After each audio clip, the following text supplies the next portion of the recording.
Good morning. Transportation Systems Management, Module 1, Part 3. Today, we will be discussing topics like parking management, how to reduce the peak period traffic, what are the strategies which are especially to be adopted for working hours in order to reduce the traffic. One such method is road pricing, and we'll be discussing more about road pricing. What are the objectives of road pricing? What are the different types of road pricing techniques? And in that, we'll be discussing the topics like road tolls, congestion pricing, HOT lanes, vehicle use fees, road space rationing, etc. And also we'll be discussing a case study on congestion pricing. So these are the topics which we are going to discuss in this particular section. So first we'll be discussing about parking management. See, every vehicle trip requires parking at its destination. So we know that parking facilities are an integrated component of the roadway system. Convenient and affordable parking is considered as a sign of welcome. So if you are going to a mall and if there is ample parking facilities, then you will feel it very comfortable to park your vehicle and to you will again feel like going to that place. But if just imagine a shop which is not providing adequate parking facilities, so you may not feel like going there again. So convenient and affordable parking, definitely it is a sign of welcome. You feel like going again and again. So parking which is difficult to find, inadequate, inconvenient or expensive will definitely frustrate the users, and this what will be the result? People will be parking. It will contribute to spillover means motorists will be parking wherever they should, they are getting space, and such spaces will not be meant for parking. So where they shouldn't be parking, at such locations they will be parking. So that will create a lot of issues. So as a result, inadequate parking supply can create problems to both users and non-users. So here we know, especially if you're going to Trivandrum Museum, what will happen? Sometimes the inside parking is there, but that is you'll have to pay some 150 or something. So again, on the road which is leading to the museum, there if you park, definitely the motor vehicle department people will stick fine receipt on your vehicle. So you will find it again, you will have to pay some 500 or something as fine for parking. So in a way what they are aiming to do is, they are not supplying ample parking facilities in order to make you adopt or rely on public transport modes. Like you can take these public transport modes like buses, etc., and you can go there. So in a way they are promoting public transport modes, and they are discouraging people to use their own automobiles, or they are promoting other means like walking or bicycle or something, or mostly public transport. So that is the aim, because that is a place where public transport is available in plenty. So you can so in order to promote the people to take up that, they are doing such things. Okay, so this is one point of view. This is actually a point of view from a perspective of a transportation planner or a travel demand management personnel. But from the side of the public, this will be, this will cause, this will make them frustrated, and this will irritate them. Okay, but anyways, and if you're using, because you can't actually give parking space for all people, because excessive parking can also create problems. We know parking facilities are expensive to construct, and it will be imposing financial cost on the developers, building users, and government. So government will have to find additional, see, in order to cater to the needs of the people who are visiting this museum. Okay, they'll have to find new space, the cost of land in that particular area. So government will be finding it very difficult to construct or to new parking areas for people who are coming to museum. So again, that will be imposing financial costs on the government. So this is how they are managing it. Okay, by imposing fines and all, so in order to promote the public transport. Anyways, in addition, parking facilities impose environment cost also. It can contradict community development objectives for more livable and walkable communities. And abundant unpriced parking tends to increase driving and discourage the use of alternative modes. So in order to reduce all that, because otherwise if it is unpriced parking, definitely people will that will increase the tendency to drive, and definitely that will discourage the use of alternative modes. So parking management, it represents a paradigm shift, that is change in the way parking problems are defined and potential solutions are evaluated. So a paradigm, it is a pattern. Okay, paradigm means what? Pattern. So parking management definitely represents a shift in the pattern nowadays. Old pattern or old paradigm was that the motorist should nearly always be able to easily find convenient parking at every destination, whereas now it is like parking facilities should be used efficiently. So parking lots are at a particular destination may often fill, provided that alternative options are available nearby and travelers have information on these options. For example, parking lots should have a sign describing available. So suppose you are going to a particular shop, a mall or something, and there you are getting a sign board in the front that parking is available, but you have to pay. Also, there should be another option.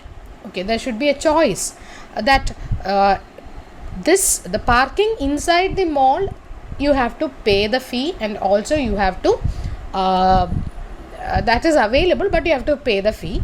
Another option is that somewhere a few meters away there is free parking available, so you can either park there without any payment and you can walk and you can come to the mall, or you can go inside, you can pay the fees and then park. So such options or choice should also be there. So it also requires good walking conditions between parking facilities and the destinations.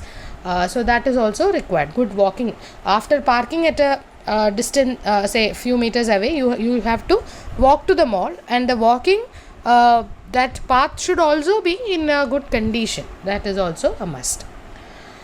So here also you can see another photograph of efficient ample parking facilities available for freight or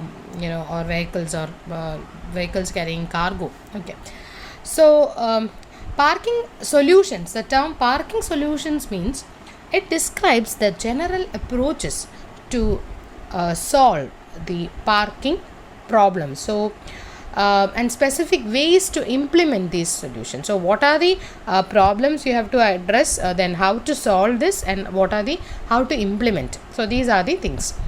To increase the parking supply, developers, business centers or governments build more parking facilities.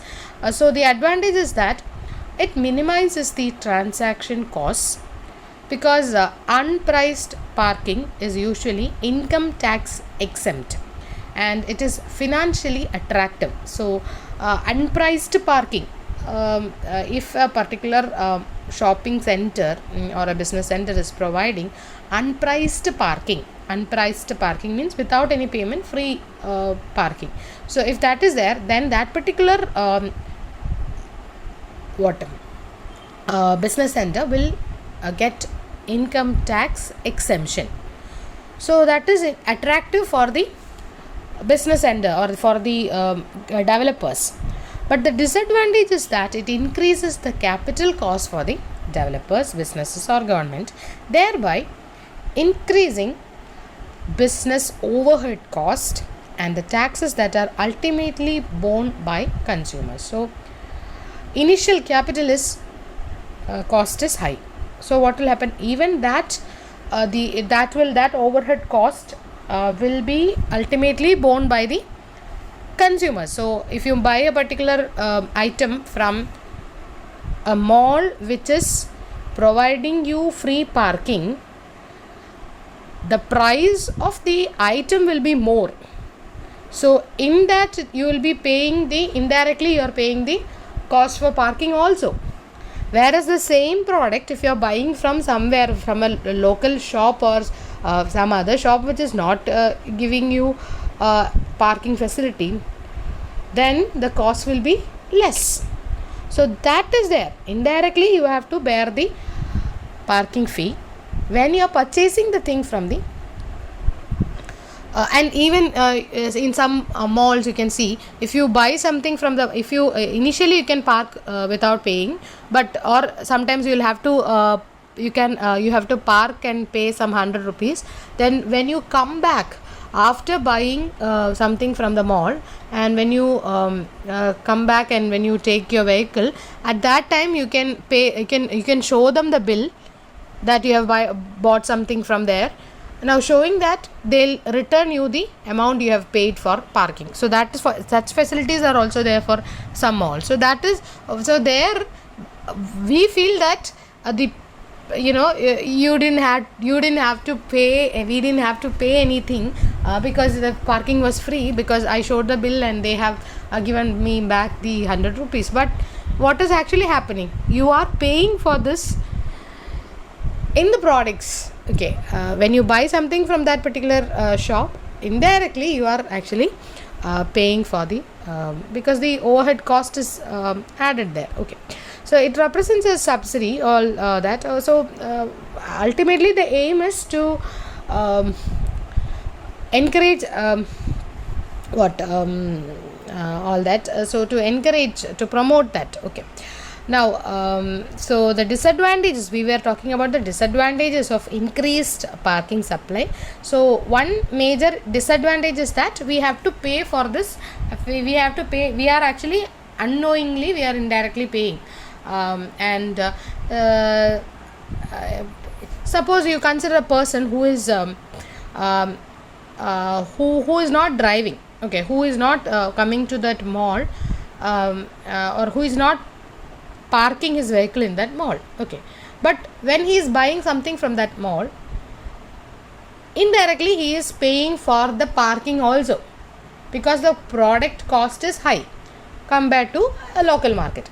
So it is actually unfair to a person who drives less, who is already who is knowing all these travel management things, and he is not taking his vehicle, he is using a public transport system, and he is coming to that mall and he is buying something from there, but indirectly he is paying the overhead cost. So this is unfair for that particular, it is unfair towards such people. Okay, it also encourages driving, which increases traffic congestions, crashes and environmental impacts. Now next is how to reduce the peak period traffic. Okay, what are the strategies for working hours? So that is the road pricing. Okay, so road pricing actually means that the motorist may pay directly for driving on a particular roadway or in a particular area. Value pricing, that is a marketing term which emphasizes that road pricing can directly benefit motorists through reduced congestion or improved roadways. Managed lane is a general term which is used for various roadway management strategies, including HOV, that is we have already discussed about high occupancy vehicles and such lanes and all. Then congestion priced lanes, Economists have advocated road pricing as an efficient and equitable way to finance roads, other transportation programs, and encourage more efficient transportation. So, road pricing has two general objectives. One is revenue generation, and second one is congestion management. So, revenue generation means it generates funds, and also this revenue which is generated is often dedicated to roadway projects. Whereas congestion management means it reduces the peak period vehicle traffic. So that is actually a travel demand management strategy. Revenue not dedicated to roadway projects. So sometimes this congestion management revenue cannot not necessarily be dedicated to roadway projects. It requires variable rates higher during congested periods and all. Travel shifts to other modes and times considered desirable. So this is all about road pricing. So we have so many different types of road pricing. One is road tolls. So toll means it is a very common way to fund highway and bridge improvements. Such tolls are a fee for service, and it has in a way we are adding to the revenue that is dedicated to roadway project costs. Then second one is congestion pricing. Congestion pricing, also called value pricing. So value pricing is also another name for congestion pricing. So congestion pricing is actually one technique which can be adopted or which comes under the heading road pricing. So it refers to variable road tolls. So earlier it was simple road tolls, that is it was a constant or a common, the amount was same, whereas here it is variable. Congestion pricing, it is variable.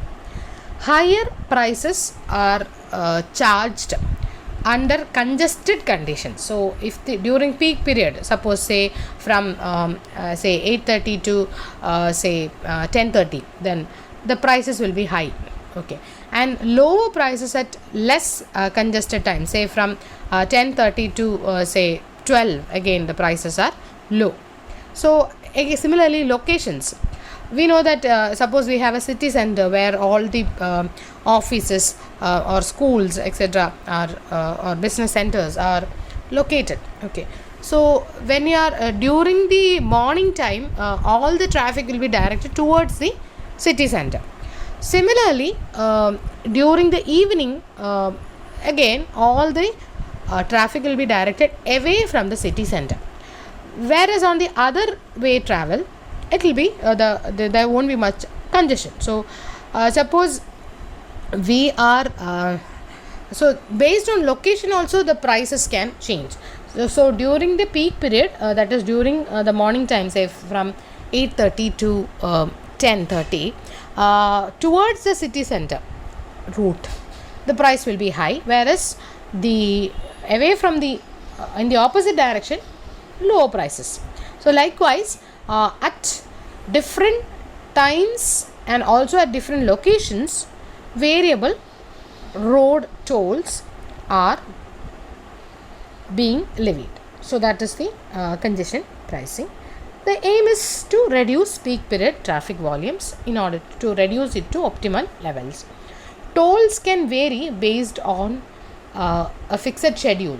Tolls can vary based on a fixed schedule, or they can be dynamic, meaning that rates change depending on the level of congestion that exists at a particular time. It can be implemented when road tolls are implemented to raise revenue or on existing roadways as a demand management strategy to avoid the need to add capacity. Some highways have a combination of unpriced lanes and value priced lanes, allowing the motorist to choose between driving in congestion and paying a toll for an uncongested trip. So you can choose, like, either you have to drive in congestion, or you have to pay a toll for an uncongested trip. So such options are there. So one highway will be having combination of unpriced lanes and value priced lanes. So same ഒരു highway ആയിരിക്കും, അതിനകത്ത് തന്നെ ചില ഒരു ലൈനിലാണെങ്കിൽ നമുക്ക് എന്താണ് അവിടെ ഒത്തിരി തിരക്കായിരിക്കും, അതായത് വളരെയധികം റഷുള്ള ഒരു കൺജസ്റ്റഡ് ആയിട്ടുള്ള ഒരു സ്ഥലമായിരിക്കും. പക്ഷേ നമുക്ക് അതിൽ ഫ്രീ ആയിട്ട് പോവാം അല്ലേ. പക്ഷേ ഇപ്പുറത്തെ ഒരു പ്രൈസ്ഡ് അത് എന്താണ് ഒരു ലെയിൻ കാണും, അവിടെ തിരക്ക് കാണില്ല, പക്ഷെ നമുക്ക് ടോൾ കൊടുത്തേ അതുവഴി പോകാൻ പറ്റുള്ളൂ. അങ്ങനത്തെ ഒരു ഓപ്ഷൻ. അപ്പം നമ്മൾ ഈ ഏതായിരിക്കും normal people will B some people depending on their purchasing power and all, some people ഇപ്പോൾ അവർ എത്ര എമർജൻസി ആണെങ്കിൽ they will prefer പൈസ കൊടുത്ത് എന്താണ് ട്രാഫിക് ഇല്ലാത്ത ലെയിൻ എടുക്കാം. മറ്റവർക്ക് അത്ര അത്യാവശ്യം ഇല്ലെങ്കിൽ they will think okay depending on their conveniences they will choose between. അപ്പോൾ ഇങ്ങനത്തെ ഒരു ടൈപ്പ് അതിനെയാണ് നമ്മൾ എന്താ പറയുക, അതായത് option combination of unpriced lanes and value priced lanes എന്ന് പറയുന്നത് which comes under this congestion pricing. Okay, അപ്പോൾ അങ്ങനത്തെ ഒരു ടെക്നിക്കും ചെയ്യാറുണ്ട്. ദെൻ അപ്പോൾ this is a type of responsive pricing, meaning that it is intended to change the consumption pattern. So ഇതിൻ്റെയൊക്കെ ഒരു aim എന്ന് പറയുന്നത് in order to സ്വന്തമായിട്ട് പീപ്പിൾ തന്നെ it is actually people are being made to choose. Okay, and thereby അത്രയ്ക്ക് അത്യാവശ്യമുള്ളവർക്ക് പൈസ കൊടുത്ത് എന്താണ് ഈ ഒരു ഫ്രീ ആയിട്ടുള്ള ട്രാഫിക് കുറവുള്ള റോഡിൽ കൂടെ ചൂസ് ചെയ്യാം എന്നുള്ള രീതിയിൽ. Okay, next road pricing technique is HOT lanes, that is high occupancy toll lanes. H means HOT, high occupancy toll lanes. So they are actually HOV. We have heard this term. HOV means what? High occupancy vehicle lanes, HOV lanes, that also allow use by a limited number of low occupancy vehicles if they pay a toll. So they that it also allow HOV ആയിട്ടുള്ള ലെയിനാണ്. പക്ഷേ എന്താണ്, അതായത് high occupancy എന്ന് പറഞ്ഞാൽ നമ്മൾ നേരത്തെ പറഞ്ഞു 2+, 3+, 4+ എന്നൊക്കെയുള്ള more than car pooling, van pooling അങ്ങനെയൊക്കെ ഉള്ളതാണ് ഈ HOV എന്ന് പറയുന്നത്. അപ്പോൾ HOV ലെയിൻസ് ആണെങ്കിലും it also allow use by a limited number of low occupancy, single occupancy vehicle എന്ന് വെച്ചാൽ ഒറ്റ ആൾ ഒരു കാറിൽ പോകും. അങ്ങനെയുള്ള ലോ ഓക്യുപ്പൻസി വെഹിക്കിൾസിനെയും ഇത് പെർമിറ്റ് ചെയ്യും. പക്ഷേ അവരെന്ത് കൊടുക്കണം? They have to pay a toll. So it is a type of managed lane. Toll roads and toll lanes are roadway facilities which are financed by tolls. High occupant toll lanes are high occupant vehicle or HOV lanes that also allow use by low occupant vehicles that pay a toll. HOV priority refers to strategies that give priority to high occupant vehicles. High occupant vehicles, or they are also called as ride share vehicles.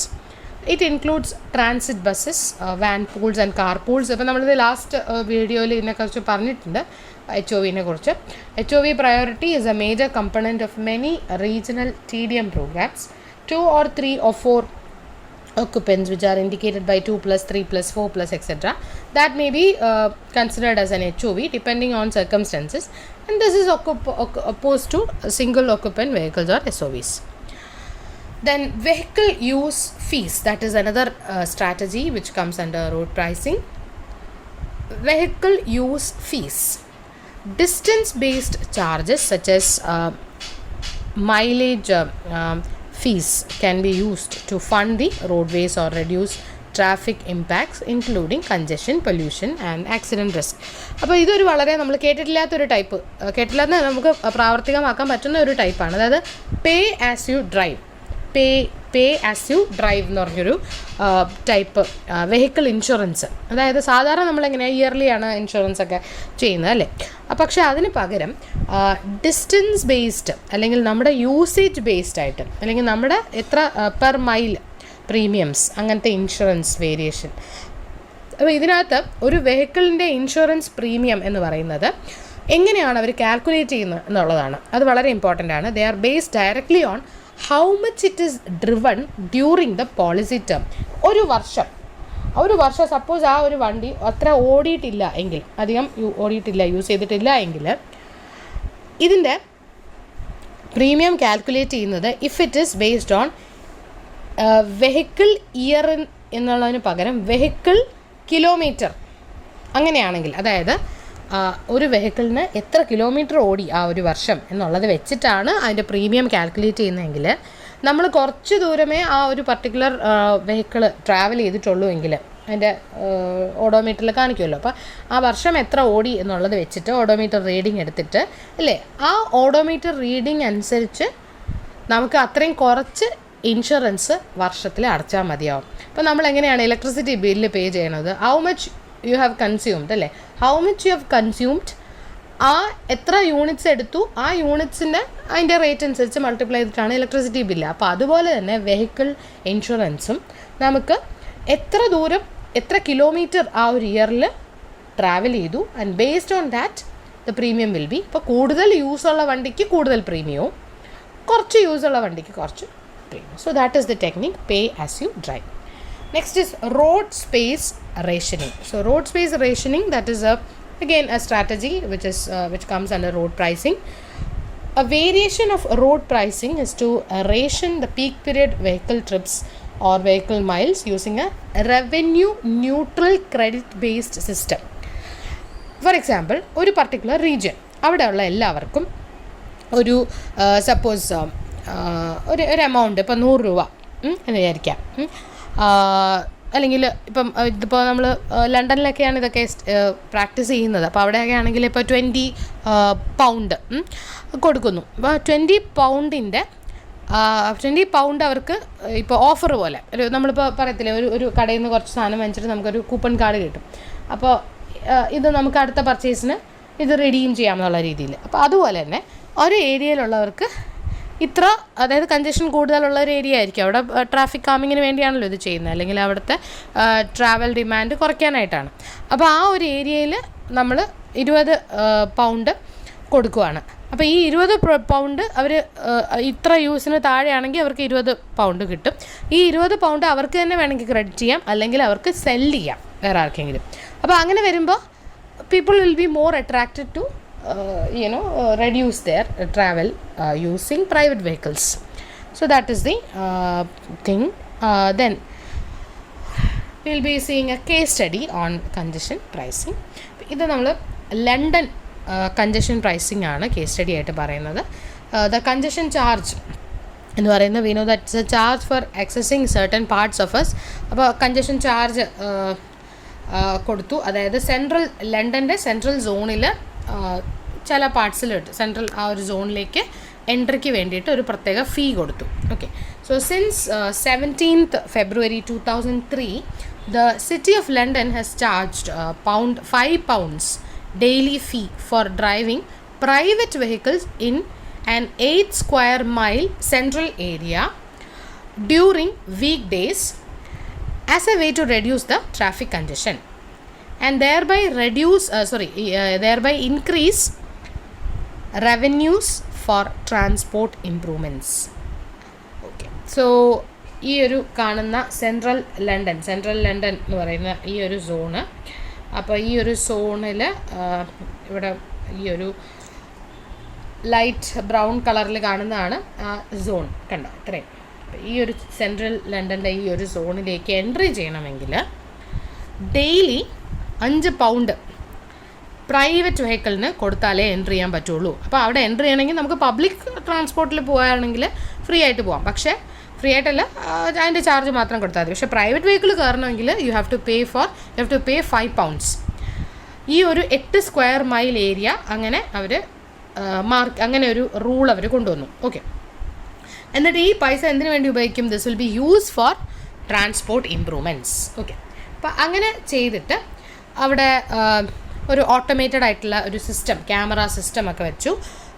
in order to check vehicles entering the charging zone against a database of motorists who have paid the fee. അപ്പോൾ already ഈ payment നടത്തിയവരുടെ ഒരു database കാണും, അവർ തന്നെയാണോ enter ചെയ്യുന്നത്, അല്ലാതെ ആരെങ്കിലും enter ചെയ്യുന്നുണ്ടോ എന്നുള്ളതൊക്കെ ചെക്ക് ചെയ്യാനായിട്ടൊരു ഓട്ടോമേറ്റഡ് സിസ്റ്റം അതും കൂടെ അവർ എസ്റ്റാബ്ലിഷ് ചെയ്തു. ഓക്കെ, അപ്പോൾ ഡെസ്പൈറ്റ് കൺസിഡറബിൾ, അപ്പോൾ ഇതിനെതിരെ ഒരുപാട് കോൺട്രവേഴ്സി ഒക്കെ ഉണ്ടായി. Despite considerable controversy, they have implemented this. The program was implemented and there was not much of a problem.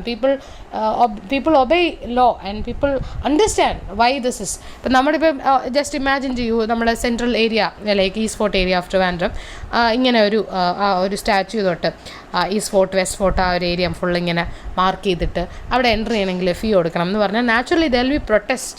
First and foremost there will be protest and strike and all that. But ഇപ്പോൾ ഇങ്ങനെ ഒരു system implement ചെയ്യാൻ ഒരുപാട് ബുദ്ധിമുട്ടുകളുണ്ടാവും. പക്ഷേ still ഇതൊരു failure അല്ല, ഇതൊരു successful model of case study ആണ് നമ്മൾ ഡിസ്കസ് ചെയ്യുന്നത്. അപ്പം ഇവിടെ എന്താ സംഭവിച്ചത്, പീപ്പിൾ ഹാവ് ഓൾ ഈ കോൺട്രവേഴ്സീസ് ഉണ്ടായെങ്കിലും വളരെയധികം സക്സസ്ഫുൾ ആയിട്ട് ഈ ഒരു പ്രോജക്റ്റ് അല്ലെങ്കിൽ ഈ ഒരു കൺജഷൻ പ്രൈസിങ് എന്നുള്ള സ്ട്രാറ്റജി അഡോപ്റ്റ് ചെയ്യാൻ പറ്റി. ആൻഡ് അതിൻ്റെ ഒരു ഗുഡ് അഡ്വാൻറ്റേജ് അല്ലെങ്കിൽ അതിൻ്റെ ഒരു പോസിറ്റീവായിട്ടുള്ള ഒരു റിസൾട്ട് എന്ന് പറഞ്ഞാൽ എന്താണ്, it has substantially reduced traffic congestion, it has improved bus and taxi service and revenue is also generating. അപ്പോൾ അത്രയ്ക്ക് എമർജൻസി ഉള്ളവർ പേ ചെയ്ത് കയറും. അപ്പോൾ പേ ചെയ്ത് കയറുമ്പോൾ അത് റവന്യൂ ആയിട്ട് റിഫ്ലക്റ്റ് ചെയ്യും. Okay, so vehicle traffic speeds have increased. പക്ഷേ ഇതൊക്കെ ഇംപ്ലിമെൻറ്റ് ചെയ്യണമെങ്കിൽ there should be ample public transport facilities, good conditions ആയിരിക്കണം. അവിടെ നേരത്തെ നമ്മൾ സെഷനിൽ ഒരുപാട് അതിൻ്റെ അഡ്വാൻറ്റേജസ് അല്ലെങ്കിൽ എന്തൊക്കെ സിസ്റ്റംസ് നമ്മൾ കൊടുക്കണം എന്ന് പറഞ്ഞിട്ടുണ്ട്. അപ്പോൾ ആ കാര്യങ്ങളെല്ലാം safety, then how they should be treated, അപ്പോൾ ഇങ്ങനെയുള്ള എല്ലാ ഫെസിലിറ്റീസും പ്രൊവൈഡ് ചെയ്തിട്ട് മാത്രമേ ഇങ്ങനത്തെ സ്ട്രാറ്റജീസിലേക്ക് പോകാൻ നമുക്ക് സാധിക്കുകയുള്ളൂ. Okay, so vehicle traffic speeds കൂടി, ബസ് ട്രാൻസിറ്റ് സർവീസ് ഇംപ്രൂവ് ആയി, വൈൽ ആക്സിഡൻറ്റ്സ് അതുപോലെ കുറഞ്ഞു, എയർ പൊല്യൂഷൻ കുറഞ്ഞു. ആ സിറ്റി സെൻറ്ററിലെ ഈ ഒരു ഏരിയ നമ്മൾ നേരത്തെ മാർക്ക് ചെയ്ത് കാണിച്ച ആ ഒരു ഏരിയയിൽ എയർ പൊല്യൂഷൻ കുറഞ്ഞു, അതുപോലെ തന്നെ ആക്സിഡൻറ്റ്സ് കുറഞ്ഞു. സോ പബ്ലിക് അക്സെപ്റ്റൻസ്, അപ്പോൾ ഫൈനലി അതിൻ്റെ ആ ഒരു പോസിറ്റീവ് എഫക്റ്റ് കണ്ടപ്പോൾ people were very happy and they have accepted it, and people acceptance has grown, and there is now support to expand this program to other parts of London. അപ്പോൾ ആദ്യം initially there were controversies, there was controversy ഒക്കെ ഉണ്ടായി. പക്ഷേ still now people are encouraging the government to expand this program to other parts of London also. So later in 2004 Mayor Livingston അദ്ദേഹമാണ് ഈ ഒരു idea അല്ലെങ്കിൽ ഈ ഒരു ട്രാഫിക് കൺജഷൻ പ്രൈസിങ് ലണ്ടൻ സിറ്റിയിൽ സെൻട്രൽ ഏരിയയിൽ ഇംപ്ലിമെൻറ്റ് ചെയ്യാൻ ആയിട്ട് ഉള്ള ഡിസിഷൻ എടുത്തത്. So therefore he was re elected largely due to the success of this congestion pricing program. So this is the first congestion pricing program in European city, and its success suggests that congestion pricing may become more feasible anywhere in any part of the world. So in any country, any city, you can adopt this with certain exemptions, like disabled ആളുകളാണെങ്കിൽ ഇപ്പോൾ people with disability അങ്ങനെയുള്ളവർക്കൊക്കെ free ആയിട്ട് entrance കൊടുക്കാം. അതുപോലെ തന്നെ residence, ആ ഒരു ഏരിയയിൽ താമസിക്കുന്ന ആളുകളാണെങ്കിൽ അവർക്കെന്നും 5 പൗണ്ട് കൊടുത്ത് കയറാൻ പറ്റില്ലല്ലോ ആ ഒരു ഏരിയയിൽ. സോ അവർക്ക് ഡിസ്കൗണ്ട് കൊടുക്കുക അല്ലെങ്കിൽ അവർക്ക് ഫ്രീ ആയിട്ട് കൊടുക്കാം. ദെൻ ചെറിയ വെഹിക്കിൾസ്, അതായത് മോട്ടോർ സൈക്കിൾസ് തന്നെ less than 1 metre wide and less than 2 metre high, അങ്ങനെയുള്ള വെഹിക്കിൾസിന്, അതായത് ചെറിയ കാറ് ഒക്കെ ആണെങ്കിൽ അതിന് ഫ്രീ ആയിട്ട് കൊടുക്കാം. പിന്നെ 9+ സീറ്റ്സ് ഉണ്ടെങ്കിൽ ഫ്രീ, അതായത് ഒരുപാട് പേര് നേരത്തെ പറഞ്ഞല്ലോ റൈഡ് ഷെയറിങ് അല്ലെങ്കിൽ HOVs അങ്ങനെയുള്ള ഹൈ ഒക്യുപ്പൻ്റ് ആയിട്ടുള്ള വെഹിക്കിൾസ് അവർക്കൊക്കെ ഫ്രീ ആയിട്ട് കൊടുക്കാം. പിന്നെ alternative fuel vehicles, alternative fuel എന്ന് പറയുമ്പോഴത്തേക്കും നമ്മളിപ്പോൾ CNG പോലുള്ള അല്ലെങ്കിൽ ഇലക്ട്രിക് ആയിട്ടുള്ള വെഹിക്കിൾസിനൊക്കെ ഫ്രീ കൊടുക്കാം. അപ്പോൾ ഇങ്ങനെ കുറേ എക്സെംഷൻസും കൂടെ കൊടുത്ത് കൂടുതൽ ആളുകൾക്ക് ഇത് ജനകീയമായിട്ട് ഇത് ഏതൊരു രാജ്യത്തും ഏതൊരു സിറ്റിയിലും നടപ്പാക്കാവുന്ന ഒരു ടെക്നിക്കാണ് congestion pricing. So this is the part 3 video from module 1. Thank U.